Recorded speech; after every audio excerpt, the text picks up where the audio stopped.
Alrighty folks, gonna pop up another quick video. Stephen here from tctsgroup.com, TCTS Ireland Compliance Model with Software, Holyhead Transport Hub. So I'm gonna pop up this quick video which will be posted on our YouTube platform, which is tctsgroup TV on YouTube. Like, subscribe, leave a comment. So this video is solely relating to our upcoming Transport Management Refresher course and OLAT training. OLAT standing for Operators License Awareness Training. So what is this training? And the National and International Transport Manager Refresher Training is a requirement of current qualified transport managers.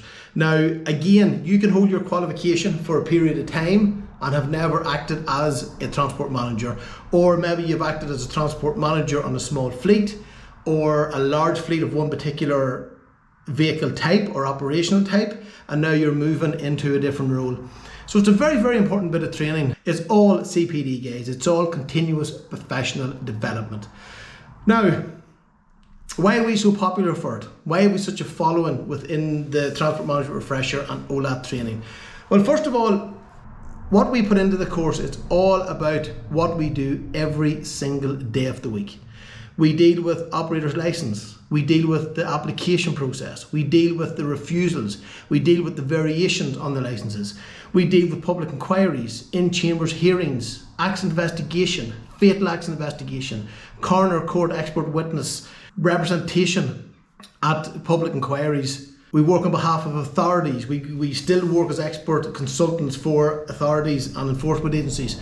And we deal with this day in, day out, but we also deal with the business owner part of your operator's license. So we understand every aspect of it, from the recruitment to the financial standing to the basic operational activity, the pressures put on operators. We understand the vehicle maintenance. As vehicle examiners and forensic vehicle examiners and MOT testers, we bring all that experience into the room and into the course and into the content of the course, no matter whichever one of our guys are delivering it. This next course, guys, is an add-on, a bolt-on course to 2024, and it is myself that will be taking this course. It is in Dungannon this year at the junction, and as I said, we've added on one more date to this year. This is the last date of 2024. Why we've added it on is because 2024 we filled out our OLAT courses very quickly because of guys who had to go, who were sent by a direction of the Traffic Commissioner's Transport Regulation Unit or as a condition of their licence. Now, not to say that they had to come to us, but they had to sit a 2-day operator licence awareness course, and this is what we're delivering. Now, one of the big questions that I get a lot of the time is, who can sit the course? Who is it for? Is it only for transport managers? Well, absolutely not. The course is for anyone that's involved in the transport operation, whether it's compliance, health and safety, finance, maintenance, stores, driver training, training internally. It's detailed for absolutely anybody within a transport organisation. Now remember, guys, why I say this is because the amount of public inquiries that we do, the amount of DVSA and DVA investigations that we do, the amount of RSA tachograph investigations we've been doing lately for the south of Ireland is unreal. The amount of information that we have to deal with coming from hauliers from the UK and Ireland who are operating within Europe and then being stopped by the enforcement agencies and the policing agencies in a European country. And we're having to get that information back, we're having to dissect it, we're having to translate it, and then we're having to put in control measures to help these clients along the way. So in a very basic format, guys, anybody involved in the business entity, first of all, if you're a company director, you must sit your operator license awareness. Yes, the traffic commissioners are happy with one director from the business going to it. However, it depends on the size of your business. We deal with companies that could have 10 or 12 directors, and most of these people need to understand the requirements of operator's license. Now, a lot of people listen to me and they think, operator's license, you're always banging on about it. However, a lot of people don't see the other side of it, where we have company directors and investor boards coming to our office here at HQ in County Fermanagh, crying their eyes out because their livelihood is taken off them straight away. License revoked, curtailed, suspended. Investor boards pull out. Investor boards can't resell the business because it's not making the aims and objectives and the KPIs and targets in which they set as a part of the agreement. We have guys then getting struck off as company directors. We have guys getting struck off as transport managers because they lose their good repute or professional competence. Now I'm talking about transport managers and directors of companies with national, international haulage licenses or bus, which is passenger transport licenses. And on that note, and this is the exact same for restricted operators, guys with, the wee orange disc in the window, people that can carry their own product for hire and reward, you guys must abide by the exact same undertakings and conditions of a license, the exact same legal framework, the regulations. You must deal with the same thing. And this is where it gets difficult, because the problem with the restricted license, especially in Northern Ireland when the Goods Vehicle Act came in, and where I've been very vocal, is that if you owned a vehicle that was over 3.5 tonne and you MOT'd it, you automatically got an application for a license. Now yes, this was back in 2012, however, as the time went on, you got a 5-year license. That 5-year license allowed you to be a transport operator in Northern Ireland. And as I said, you have to abide by the same rules as the big boys. These guys running 2 and 3 and 500 trucks and trailers. And the restricted person is forgot about. And this is where it annoys us so much, that we're dealing with constant enforcement actions against restricted operators. Now, I'm not saying that enforcement agencies are incorrect, because they are completely correct. We have to make sure that fair competition and road safety is at the highest element that we can have. So therefore, when they're non-compliant, they're non-compliant. The problem I do have, however, is that if you don't know, you don't know. Now, in the eyes of the court, they don't take that as a reasonable explanation. They won't even accept that at all. However, I always go back to the point of, if you don't know, you don't know. And people sign that bit of paper for a 5-year license, and just because you haven't been stopped by DVA Transport Enforcement, just because you haven't been stopped by DVSA Transport Enforcement, just because you haven't been stopped by RSA Transport Enforcement, does not mean that you're compliant. It just happens that you haven't got stopped, or you haven't had a DVA compliance audit, or a DVSA or RSA compliance audit conducted on you, your business. So the point of this quick video, guys, is to answer some of these questions here in front of me. And the questions really are, who can attend? It does not matter what your job title or role is. Are you involved at any stage with an operator's license? That's really the point of it. Do you work in a company where, I don't know, we'll start off with the accounts function. Are you the accountant of the company, accounts director, CFO, bookkeeper, basic accounts admin, that's looking after basic accounts and making sure that when you do your bank recs, that you ensure that you have financial standing? And if you don't know what that means, guys, well then there's the first problem, because we must meet financial standing depending on the license type you have and depending on the number of vehicles you operate. And this financial standing is catching people out all the time, because it's access to finance. So it doesn't matter if you bring in £1 million at the start of the month, in the middle of the month you have another £1 million, at the end of the month you have £1 million. It all depends on the flow within and out of your bank account. That's really the basics of it. Access to finance is another way of doing it. However, this is harder to get, and we deal with this day in and day out, every day of every week, of every month, of every year. We deal with this. So we'll say the accountants bit. Should they attend? Absolutely, because they need to understand this part of it. We'll move on now to maintenance, the maintenance side of the business. Your mechanics, your fitters, your engineers, your fleet engineers, your tyre fitters. Are they involved within the maintenance element of a company with an operator's license? If they are, they need to sit this course. They need to be educated and schooled up on the requirements and the expectations within an operator's license for maintenance, daily walk around checks, recording of defects, safety inspections, the inspection manual, the categorization of defects, how to diagnose a fault, how to record a fault. Simple things like, is it near side, offside, inner, outer, foremost, rearmost? Is it worn, excessively worn? Is detachment imminent? There's just a mass of things that go with maintenance itself. Not to mention the basic daily walk around checks. Daily walk around check management. Is it being done? How long is it taking the guys to do it? Are the defects being repaired? Are the defects being reported? If the defects are being repaired, do we have continuity of that part that you put on? Who put it on? Has it been fitted correctly? Has there been a quality assurance put on it? Are the wheels put on? Have they been torqued? Have they been retorqued? Is there a wheel torque log? A mass of stuff regarding maintenance and daily walk around checks. Now we go on to the driver, especially driver training. Now if you're a driver, a professional driver with a company with an operator's license, can you sit this course? Absolutely, of course you can. You can also sit this course to increase your knowledge. But if we talk about drivers, we talk about driving managers, we talk about lead drivers, we talk about driver training. Again, these guys should be sitting this OLAT course, because this is where we give everybody the correct information, the right information about the right thing, using live, real examples, not creation of documentation, not sitting on Google, not, we have a lot of guys that would take our content and come to our OLAT courses and transport management courses, and then they use that content in their own course, but they can't deliver it the way we deliver it because they don't know the circumstances behind the bit of information that's maybe on the PowerPoint, or the bit of information that's in the handbooks that's put out of the course, which is always a problem, obviously. Then we talk about basic compliance, tachographs, tachograph analysis, tachograph management, downloading the vehicles, locking company cars into vehicles. I'm just off the phone this morning again with 2 other companies. One is a new license, one has just started an operator, one has a new license, one is an operator license for a long period of time. There's vehicles not even listed on the license. They presume that the department knows this. They presume that these will be okay to drive because I have an operator's license. Not the fact that you have to be listed on the operator's license. We have guys there with company cards not locked in. They don't even know what we mean by locking a company card in. A tachograph analysis, they're 10 a penny, but what are you doing about the analysis? Are you managing the tachograph data? Are you issuing infringements? Are you causing or permitting that infringement to happen? Are you managing that infringement? Are you providing driver training? Are you providing disciplinary?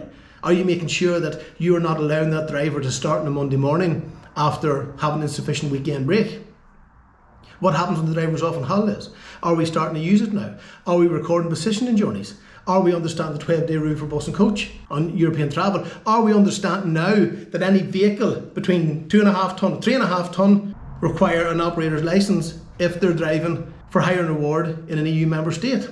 We're based in County Fermanagh. We're doing the course in Dungannon. So if you're travelling in the south of Ireland as an EU member state for hire and reward, then you need an operator's licence. Does that mean you need tachograph in your van? It does. It's coming on board. 2025 to kick off. We have transport management requirements. We have financial statement requirements. So it's for any business, guys, no matter what size. As the whole point of TCTS Group when it started was that we would look after, support and protect the company with 1 vehicle to the company with 10,000 vehicles. It doesn't matter to us. And you're only ever going to be 2 things, either compliant or non-compliant. So the main answer to the questions is anybody can attend the operator license awareness course, guys. This is the beauty of an operator license awareness course. And you will go in and sit beside maybe a qualified, experienced transport manager, and they're the ones asking us the basic questions because they don't know and nobody's ever shown them. And then they've been taught by someone who's been running non-compliant when they think they're compliant. So that's an overview of the upcoming operator license awareness training course and transport manager refresher. This next course is going to be delivered by myself. So if nothing else, just come for a bit of crack. We had not sure how many spaces we have left, guys, but down in the description of this YouTube video will be a link that you can just click on and book your place on the 2-day operator license awareness and transport manager refresher course. If you're based in the UK, in GB, you can come over. I think most times we have guys that come from England over to it. If you're from England, you can do it in Northern Ireland. If you're from the south of Ireland, you can come over and do an OLAT here with us. I think our next ones in the south of Ireland are the middle of next year. So as I say, it's in Dungannon, it's more or less based on the border, and anybody can come in and out of the course, no problem whatsoever. So what else questions do we have? Newly, that's a good question. Newly qualified transport managers. You all know we run a course specifically for newly qualified transport managers, and it's a great hit. It's a great hit because we take the guys out of the classroom environment, we use live vehicles, live data, we bring them into maintenance facilities, we show them exactly what they're meant to do, and the problem is it takes them a long time to get the skill set up.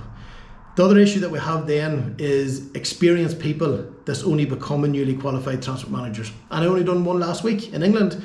I was with a company who the new transport manager, the new nominated transport manager for this new license, is only newly qualified. So of course the traffic commissioner and the transport regulation unit and the office of the traffic commissioner, they all have to look at this and see, okay, you're only newly qualified. That's an alarm bell. I can't put you on a fleet of 10, 15 or 20. You're only newly qualified. However, in this example of last week, this guy was heavily experienced, and we could prove through assessment that his experience was as high as any transport manager in 20 years experience running 100 vehicles. So this is what it comes back to, guys.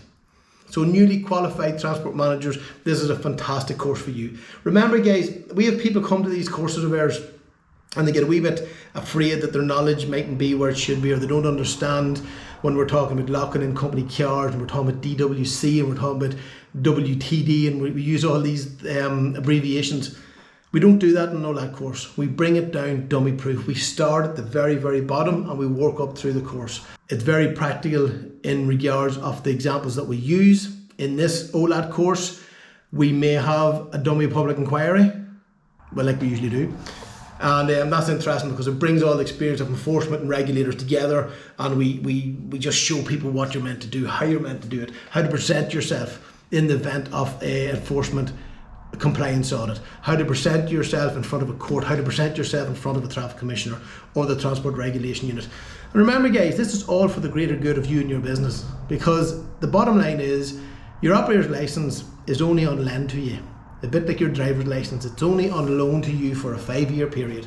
And within that 5 years, you can lose it any time. But when it comes to the 5-year renewal, if you can prove the level of compliance, which starts off with annual test, your pass rate, how high is your pass rate? Then it takes into consideration roadside enforcement, history, and then of course when your 5 years comes up, you do not automatically get it renewed all the time. There could be major issues for you to get it renewed. So again, that's the bottom line. Anyway, guys, this is just a quick video we want to put up on YouTube. I think I've summarized the questions there. Anything else? Maintenance managers, foremen, supervisors, down to the guys on the floor even. If they want to present themselves to the course, I love all that. And I love all that for the simple reason is because your operator's license, one of the demands of an operator's license is your maintenance provider. Now, if you're internal or external, you need to understand operator's license. And this is where the big issue comes in. You need to understand how important it is for a first time pass.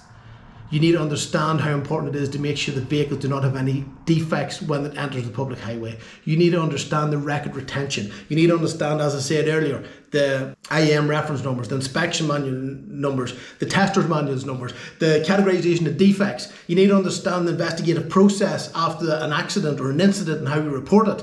And we just don't talk about the transport element, it's the health and safety element also that comes into it. For example, very quickly, I'm going on a rant here now, but very quickly, the MOT testing is a perfect example. If you bring a truck and trailer, we'll just use a truck and trailer for an example, and you bring it into the test centres, my question to people is, do they check the floor? No. Do they open the back doors? No. Do they open the curtains? No. Do they check the curtain poles? No. Do they check the helmets? No. Do they check the internal cargo straps? No. Do they check the holes in the floor from the top? No. Do they check any nails coming up from the floor? No. Do they check is there steps to access and egress the trailer? No. The point I'm making, guys, is that the test is the most minimum standard in Europe. However, if you have a hole in the floor, or nails sticking up, or the steps not working, or there's no grab handles, or your buckles are missing, or your curtain poles are bent, or your internal cargo straps are defective or don't work, or they're not rated for the correct load, health and safety and HSE will be down on you like a ton of bricks. So people think it passed the MOT. Why am I getting prosecuted by the health and safety executive? This is why. So again, guys, we cover all this stuff. Anything else quickly? Just maintenance, yes. Admin support and compliance support. So we have a lot of guys. This is the big problem with transport compliance, guys, is that people go into a role and, 12 months ago they were admin support in the office and now they're transport compliance or transport compliance officers or some title that is completely irrelevant to their role, because the question will be asked, what training did they get? What level of training did they get? Was the training sufficient? And this is where we bang on about this all the time. We will go into a company to conduct a transport compliance audit or assessment. We will be given staff who's going to present it to us, and then we meet this staff and within the first hour they're about to leave and walk out of the job because they've been put under a bit of positive pressure. Now, we don't like putting people under positive pressure. All we want to see is evidence of compliance. And then people get annoyed because they don't know what they're doing. And they'll say to us, I didn't sign up to this. They'll also say to us, I took on a job here as admin support and now they put me in compliance.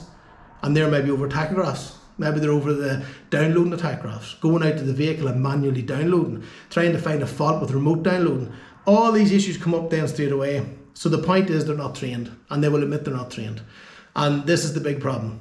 So to have a solution to that problem, OLAT training is the way to go. A lot of guys know that we do companies bespoke OLAT courses, which is fantastic internally in a company. But when we do the open courses, this is where we want people to come on board and get as much information off us as you can. Absorb all the information from us.